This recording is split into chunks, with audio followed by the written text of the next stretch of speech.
À quelques heures de Noël, c'est sur Twitter qu'Alain Chamfort a adressé ses vœux à son public. L'occasion pour le chanteur d'avoir aussi une pensée pour les personnes seules et isolées.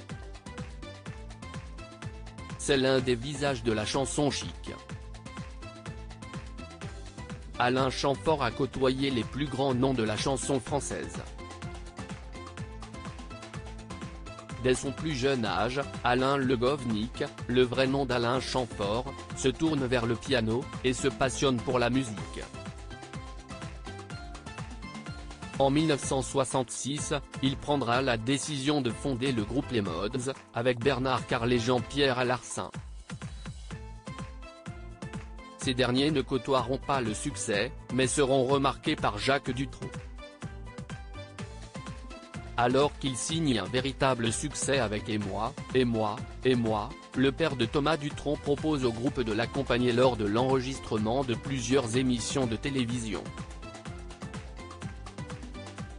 Alain Chamfort a toujours été accompagné par les plus grands noms. Après avoir suivi les pas de Jacques Dutronc, l'interprète de Bon Baiser d'ici poursuivra les collaborations avec Claude François et Serge Gainsbourg. Ce dernier signera d'ailleurs la plupart de ses chansons. Un message tendre à son public. Serge Gainsbourg sera ainsi l'une des personnalités qui changera la carrière d'Alain Chamfort, grâce au titre Manureva, inspiré de la disparition en mer du navigateur Alain Colas. Le succès est immédiat avec plus d'1 million d'exemplaires vendus. Si est-il le plus grand succès d'Alain Chamfort? Proche de ses amis, le chanteur de 73 ans était convié, le samedi 5 février 2022, sur l'antenne de RTL dans l'émission On refait la télé. L'occasion pour Alain Chamfort d'adresser un tendre message à Florent Pagny, atteint d'un cancer. Toujours est-il qu'Alain Chamfort n'oublie pas non plus son public. À la veille du jour de Noël, le chanteur s'est adressé à son public pour partager ses vœux. Je pense à vous.